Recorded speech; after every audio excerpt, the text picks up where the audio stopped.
নমস্কার বন্ধুরা, নিশ্চয়ই আপনারা অনেক অনেক ভালো আছেন। আশা করি আমিও ভালো আছি। আজকে নিয়ে এসেছি বড় বড় পাটা মাছের গোটা গোটা তরকারি করবো আলু দিয়ে। কাটিনি, দেখি এরকম বড় বড়ই করতে বলেছে তাই করে নি, কিন্তু ভীষণই বড়। ওকে দিয়ে দিয়েছি কড়াই সর্ষের তেল।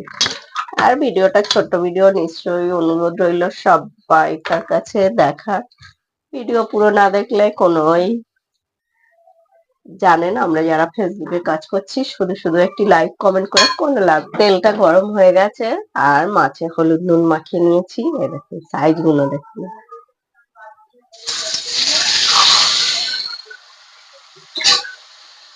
একটু উল্টে দেবো।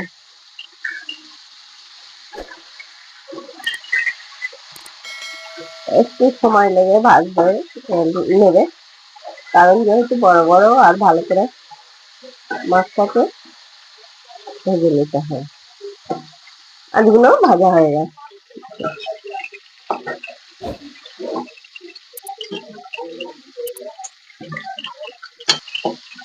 আর একটা মাছ 250-300 করে দেবে, থালায় ধরছে না তো বড়।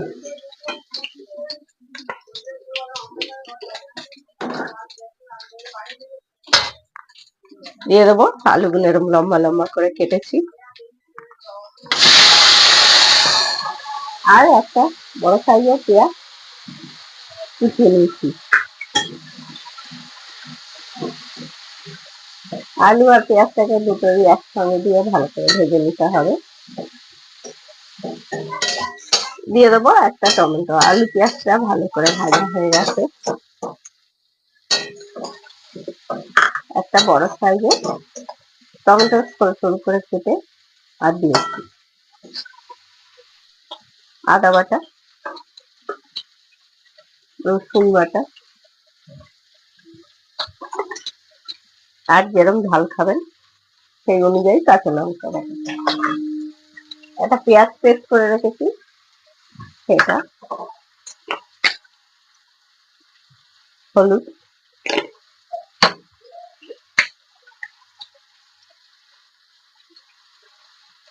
ধনে গুঁড়ো,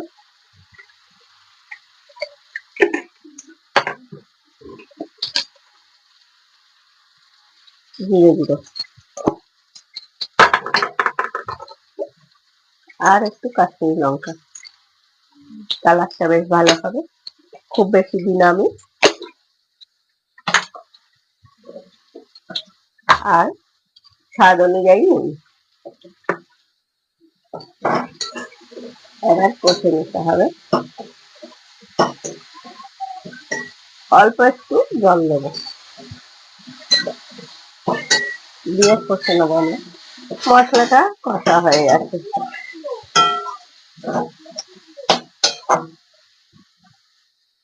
আমাদের ছোট ছোট বাটা মাছগুলো খায়, ওগুলো খেতে ভীষণ ভালো লাগে। ওগুলো ঝাল করলে বা ভাজা, গরম গরম ভাতের সঙ্গে ভাজা খুবই ভালো লাগে। এত বড় এগুলো টেস্ট হয়, কিন্তু জানো এত বড় মাছটা আমার একদম ভালো লাগে না। আলুটা সেদ্ধ।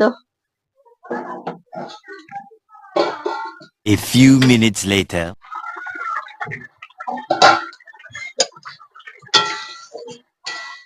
আমাদের আলুগুলো সেদ্ধ হয়ে গেছে। দিয়ে দেবো মাছগুলো।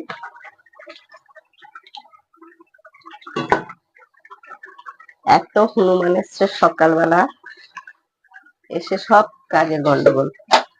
হনুমান এসে কি অবস্থা! শীতকালে একে মেঘলা মেঘলা, জামা কাপড় কেচে শুকুর দেয়া, তার উপরে হনুমান।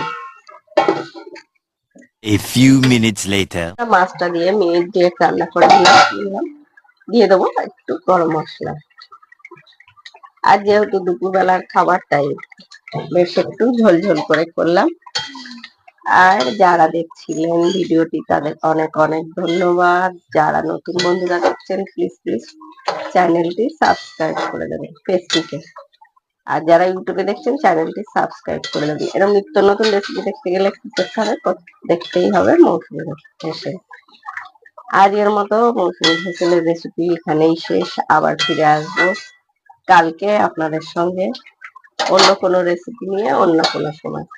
সবাই সুস্থ থাকবেন, ভালো থাকবেন। আজকের মতো সব্বার কাছ দিয়ে বিদায়, টাটা। গ্যাসটা বন্ধ করে দিলাম।